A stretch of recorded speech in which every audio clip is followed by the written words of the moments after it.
I stood in the back row of the cathedral, the scent of lilies heavy in the air, as the choir sang softly for the CEO's funeral. David Holloway had been more than just the head of the company.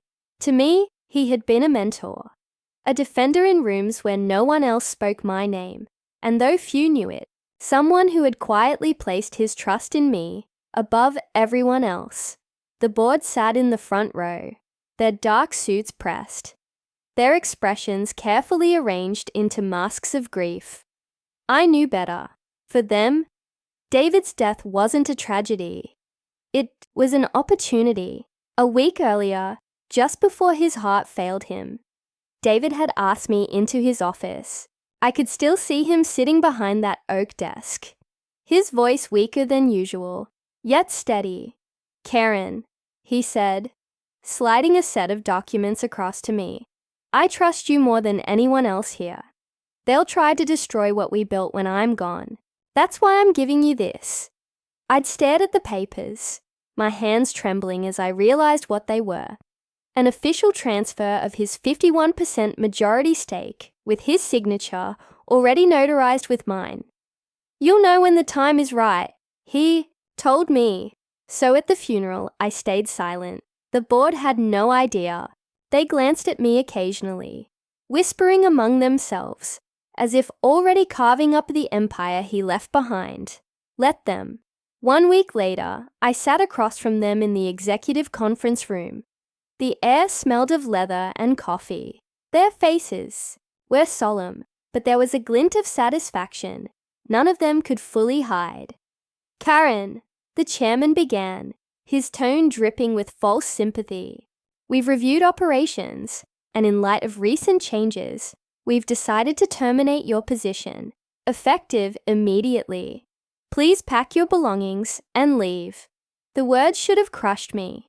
Once upon a time they would have, but now, all I felt was a strange calm. I smiled. "I understand. Thank you for the opportunity." They blinked, caught off guard by my lack of protest. No tears, no pleading, just quiet acceptance. "Security will escort you," one of them added quickly, as if afraid I'd suddenly lash out. I gathered my things without a word, walked past rows of colleagues, pretending not to watch, and stepped into the elevator. As the doors closed, I caught my own reflection. My lips curved into the smallest of smiles. How fun Monday would be. Back at my apartment, I set the cardboard box on the floor and opened it slowly. Inside were only a few personal items: my mother's pen, a notebook, a framed photo of my niece. Nothing of real value. The real prize was locked away, safe where no one from the company could touch it. 51%, a controlling stake, enough to fire every single one of them if I wished. But I knew better than to rush. David had warned me, they'll circle like vultures. Show them nothing until they reveal themselves first. And they already had. By Friday, I heard the whispers. Former colleagues messaged me. The board was celebrating, drinks at the club, toasts to new beginnings. Someone even joked in the break room that I'd probably cry myself to sleep. Let them laugh. Monday, they discover what their arrogance had cost them. Still, as I sat in my quiet apartment that night, grief hit me. Not for the job. I had no love for those boardroom games, but for David. He had believed in me when no one else did. When promotions passed me over, when my ideas were stolen in meetings, when I was told to smile more. If you want to get ahead, David saw me. He told me I was the sharpest strategist in the room, even when they tried to make me feel invisible. I remembered our last conversation. "They'll underestimate you, Karen," he'd said. "That's your advantage. They'll think you're finished by the time they realize it'll be too late." He was right. I poured a glass of wine and opened my laptop. On the screen was the folder he'd given me. A detailed outline of board members, hidden dealings, side contracts, and unreported bonuses. Evidence strong enough to burn every last one of them if I wanted. But that wasn't the plan. Not yet. The plan was bigger. I closed the laptop and leaned back, staring out the window at the city lights. The weekend stretched ahead, calm before the storm. I imagined their smug faces Monday morning, their shock when they realized the majority shareholder wasn't one of them. It was me. That thought alone carried me through the night. This wasn't the end of my story. It was only the beginning. Monday morning came earlier than I expected. I woke before the alarm. The silence of my apartment heavy with anticipation. For the first time in years, I didn't have to rush into the office. No hurried coffee. No polite smiles in the elevator. I brewed a fresh pot, sat on my balcony, and watched the city stir awake below me.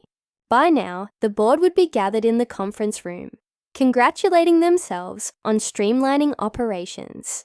They thought I'd vanish quietly into unemployment, maybe beg for a reference, maybe disappear into obscurity. Instead, I was sitting here with something they couldn't imagine: control. I pulled out the folder again, the legal document David had signed just days before his death, a notarized transfer of his 51% stake, witnessed and validated. It was ironclad. My attorney, Emily Chen, had already reviewed it twice. Her exact words still echoed in my head. "Karen, this is airtight. They'll have no idea what hit them." But David had been clear. I couldn't reveal it too soon. If I walked into that boardroom today, waving papers, they'd scramble, rally lawyers, and drag the fight into months of litigation. Timing was everything. By mid-morning, my phone began buzzing with messages. "Karen, did you really get terminated? They're saying your position was redundant." The board toasted to finally clearing out dead weight. Dead weight, the irony almost, made me laugh. Then another message arrived. This one from Nell, one of the few colleagues I trusted. They're already talking about selling off divisions. Bryce is bragging he'll take over operations. It's chaos. I sipped my coffee slowly, letting the information sink in. They were moving fast, reckless, blinded by their own ambition. Perfect. That afternoon, Emily called. "They'll come at you the moment they realize the truth," she said, her tone crisp, professional. "You're not just an employee anymore. You're the majority shareholder. But until you reveal it, they'll think you're powerless. That's your leverage." "I know," I replied. David told me to wait for the right moment. Then wait, but be ready. When you strike, make it final. Her confidence steadied me. Emily wasn't just any lawyer. She specialized in corporate law, sharp, enough to dismantle a contract line by line. David had insisted I bring her in months ago, long before his death. He'd been preparing me even then. That evening, I visited the small office space I'd quietly rented downtown. A modest suite, nothing fancy, but it had one crucial feature: privacy. Away from the board, away from company gossip. Inside, I'd set up a desk, a filing cabinet, and a locked drawer where David's documents rested. I sat at the desk, opened my laptop, and began reviewing the company's quarterly reports. The numbers told a story no one wanted to say aloud: declining margins, restless investors, and a board desperate to mask the cracks. Without David's steady leadership, they were exposed, and without my 51%, they were doomed. Still, doubt crept in as night fell. Was I really ready for this? To face a room full of men twice my age, all of them seasoned in politics and manipulation. They would mock me, dismiss me, fight me. I remembered the countless times I'd been talked over in meetings, my ideas stolen and rephrased by someone else. The promotions I was promised, then denied. The times I stayed late to fix problems others caused, only to watch them get credit. I clenched my jaw. I was ready. David hadn't chosen me out of pity. He'd chosen me because he knew I had the patience to outlast them, the foresight to see the bigger game. On Sunday night, the board had already started their power plays. Bryce called me unexpectedly. His voice was smug, pretending to be sympathetic. "Karen, I heard you left the company. Tough break. If you're looking for opportunities, maybe I can put in a word elsewhere." I almost laughed out loud. Instead, I kept my tone neutral. "That's generous of you." "Of course. We have to look out for each other, right?" He chuckled. "Anyway, I'll be announcing some new initiatives this week. Exciting times ahead." "Congratulations, Bryce," I replied softly. When I hung up, my smile returned. By next week, Bryce's initiatives wouldn't matter at all. Monday evening, I stood by the window of my apartment, the city lights flickering against the glass. Tomorrow, I would walk into that building, not as the woman they fired, but as the owner of the very company they thought they controlled. The thought steadied me, but it also carried weight. This wasn't just about revenge. It was about proving what David had always told me, that real power isn't loud. It's quiet, patient, waiting until the exact moment when silence breaks into thunder. I poured myself another glass of wine, whispering into the night, tomorrow the game was about to begin. The next morning, I dressed with deliberate care. A navy suit, understated but sharp. Nothing flashy, nothing that could be dismissed as a performance. If today was going to matter, and it would, I needed to look like what I was. Calm, prepared, inevitable. When I arrived at the building, security hesitated at first. After all, the board had fired me. But I handed them a sealed envelope with my attorney's letterhead. Inside were instructions from Emily Chen, citing my position as majority shareholder and my right to attend any board meeting. Their faces changed. Instantly, within minutes, I was being escorted upstairs. Not as an employee this time, but as something they hadn't yet grasped. The boardroom was exactly as I remembered. Polished mahogany table, leather chairs, a wall of glass overlooking the skyline. The men around the table looked up, surprise flickering across their faces when I entered. "What is she doing here?" Bryce muttered, already frowning. I set my briefcase down gently before answering. "Good morning, gentlemen. I believe I have every right to be here." The chairman cleared his throat. "Karen, this meeting is for board members only. As you know, your employment was terminated last week." I slid the folder across the table. "Then you'll want to read this." There was a pause as he opened the document. His expression shifted slowly. Confusion, disbelief, then dawning horror.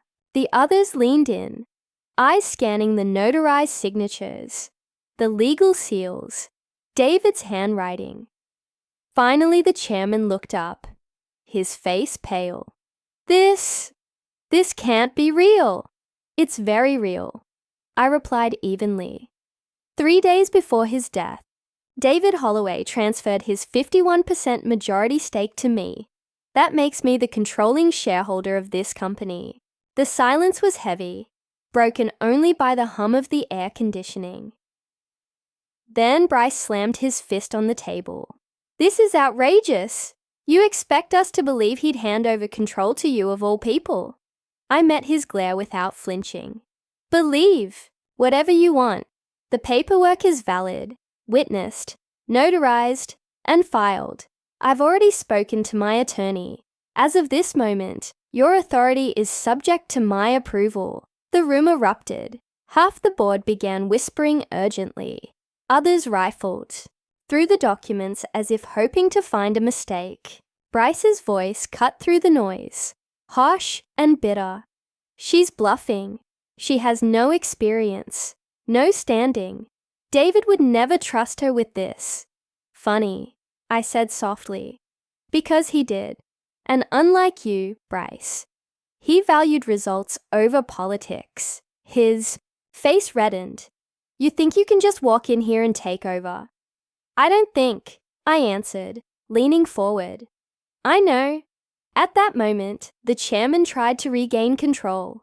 Even if this arrangement is valid, Karen, surely you understand. The challenges, investors, clients, employees. This revelation could destabilize everything. I let the words hang for a beat before replying. Destabilize or restore confidence. Because let's be clear, without David, your house of cards was already collapsing. I've seen the reports. Declining, margins, restless investors, deals slipping through your fingers. You've been covering cracks with paint. David knew it. That's why he chose me. The truth of my words silenced them more than the documents had. They knew I was right. The numbers didn't lie. Just then, my phone buzzed. I let it ring, deliberately placing it face up on the table. The name flashing across the screen was one they all recognized. Anderson Holdings, our largest institutional investor. The timing couldn't have been better. Excuse me, I said, answering calmly. Yes, this is Karen Ellis. The board watched, straining to hear as I listened. Then I nodded. Of course, I'll meet with you this afternoon. Yes, we'll discuss the future of the company. I ended the call and set the phone down. They already know, I said quietly, and they're ready to talk. The look on Bryce's face was priceless. Shock giving way to fear. For the next hour, the board scrambled. They demanded clarifications, questioned the legality, tried to argue technicalities. I answered each calmly, one by one, citing the legal validations Emily had prepared. They could delay, yes, but they couldn't undo the fact. The company was now mine to steer. Finally, I stood, gathering my papers. Gentlemen, I'll give you the rest of the day to adjust to the new reality. Tomorrow morning, we'll reconvene, and then we'll discuss restructuring properly this time. Without waiting for a response, I left the room. The hallway outside was lined with assistants and staff, pretending not to eavesdrop. Their eyes followed me, curious, unsure. I offered a small, calm smile as I walked past. For the first time in years, I felt the weight of power settle into place. Not revenge, not yet. This was something bigger. David's words echoed in my mind. They'll underestimate you, Karen. That's your advantage. And they had. Spectacularly. The board didn't wait until tomorrow to panic. By noon, the emails started. First from the company secretary, then from their outside counsel. Words like contest, capacity, temporary restraining order showed up in bold. They were going to argue David hadn't been of sound mind when he signed. I stared at the screen until the apartment light reflected in the glass looked like a second colder moon. Emily called before I could dial her. They'll go after capacity, she said, not even saying hello. We prepared for this. You have the notarization, the physician's attestation from the same week, and the 2 witness statements. I filed a motion for a status quo order. No asset sales, no executive changes, no big contracts until ownership is resolved. Will a judge grant it? Delaware Chancery likes preserving the status quo. We're on solid ground. Focus on investors. Right, investors. I took the elevator to the 32nd floor of Anderson Holdings. At 2 p.m., the receptionist's smile was professional. The conference room was glass and steel. The skyline, a thin blue line behind it. Victoria Hale, lean, early 50s. The kind of calm that comes from seeing everything twice. Shook my hand and sat. We want stability, she said. Not drama. Tell me why you should have our support. I didn't talk about betrayal or boardroom whispers. I talked about numbers. Cash burn is up, 11% year over year. while realized revenue is flat. Client churn is creeping from 6% to 9%. The board's response has been cosmetic. Headcount moves, press releases, no operational fix, my 90-day plan, freeze non-essential spend, audit every auto-renew contract, shift bonuses from top-line bookings to gross margin, create a retention triage for the top 50 clients with named owners, and bring in an interim COO with P&L discipline. Who? Victoria asked.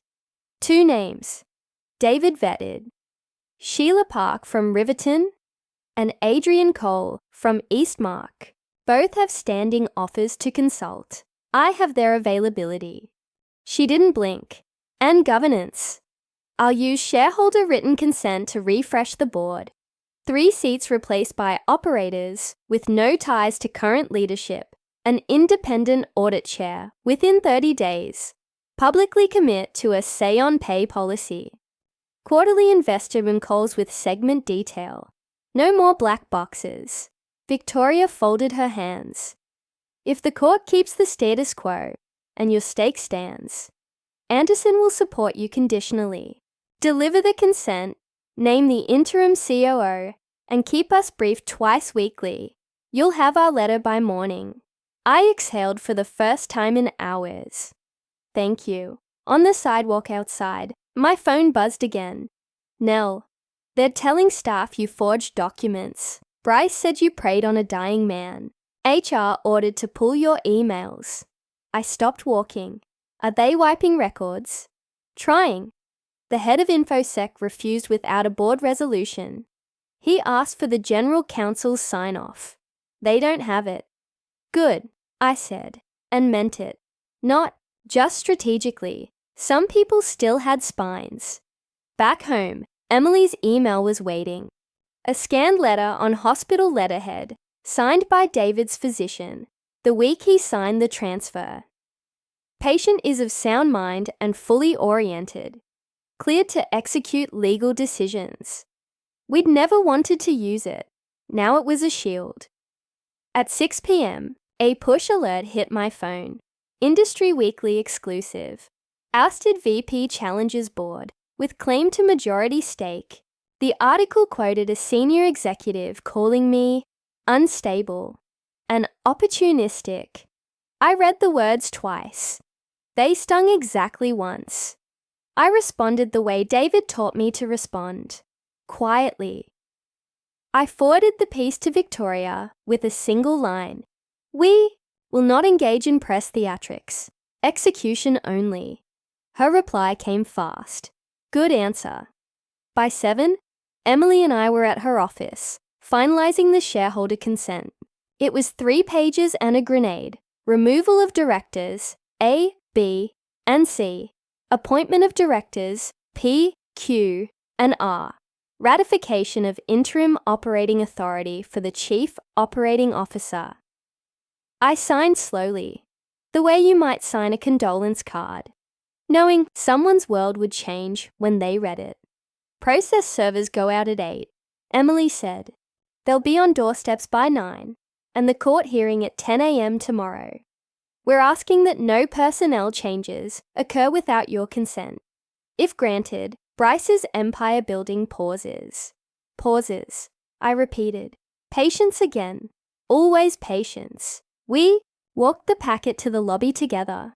On impulse, I asked, "Do you ever get used to this part?" "The part where people show you who they are," she said. "I hope not." On the way home, I detoured past the office tower. Through the glass, I could see the glow of the boardroom, silhouettes moving, hands cutting the air. I thought about the times I'd stayed there past midnight, fixing someone else's mess while those same silhouettes toasted each other across town. I pulled my coat tighter and kept walking. At 9:12 p.m., Bryce called from an unknown number. I let it go to voicemail. His message was a mix of threat and faux concern. "Karen, be reasonable. You don't know what you're doing. This will ruin you. Come in tomorrow. We'll find you a soft landing." I forwarded it to Emily, Preserve.Nell texted a photo a few minutes later. A white envelope taped to the boardroom door. Service of shareholder, written consent stamped in blue. Under it, a second photo. Bryce's face mid-argument, eyes hard. "They're rattled," she wrote. InfoSec just locked the email purge. GC finally intervened. Small wins. Necessary ones. Around midnight, I opened David's old notebook, the one with his shorthand and neat arrows between names. Next to Bryce, he'd written, "Short-term thinker, corner him with timelines." Next to the chairman, "Hates public embarrassment, loves process, use it." Beside my name, he'd written one line, "Steady hands." I closed the notebook and set it beside my phone. Tomorrow at 10 a.m., a judge would decide whether chaos or calm would govern the next week. At 11, if we held the line, I'd reconvene the board, my board, for the first time. I turned off the lamp. In the dark, the city hummed. Indifferent and alive. Power wasn't a roar. It was a pulse you learned to keep. And in the steady space between heartbeats, I could hear David clearly. Let them move first, then make it final. The courthouse was crowded that morning. But when the judge granted the status quo order, the board's last illusion of control shattered. No asset sales, no firings, no new contracts, nothing without my consent. Bryce left the courtroom red-faced, whispering furiously to the chairman. I didn't need to hear the words. I already knew the conversation. We've lost. At 11 sharp, reconvened the board.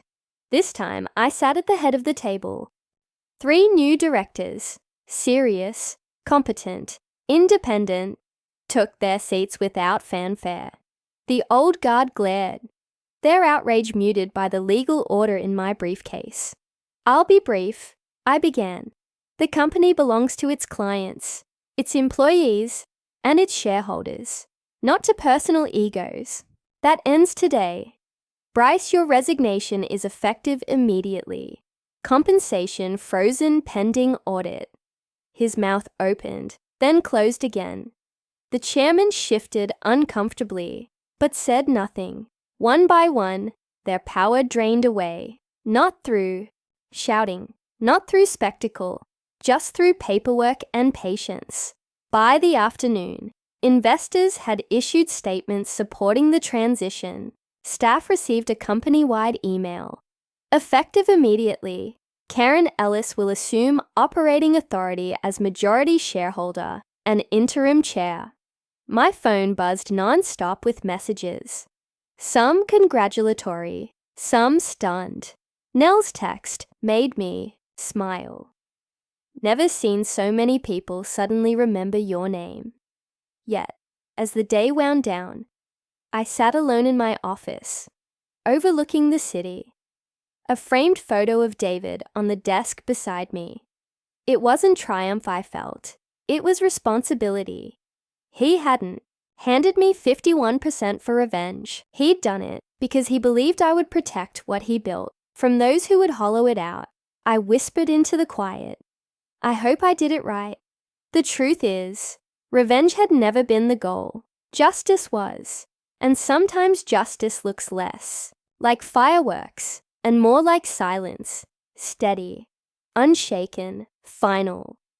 By evening, the building was nearly empty. I walked the quiet halls, remembering the years I'd spent being overlooked, talked over, underestimated. The irony wasn't lost on me. They had fired me to erase me, and in doing so, they handed me the one thing they could never take back: control. That night, I closed the office door behind me. The city lights stretched ahead. Tomorrow would bring audits, meetings, rebuilding, hard work.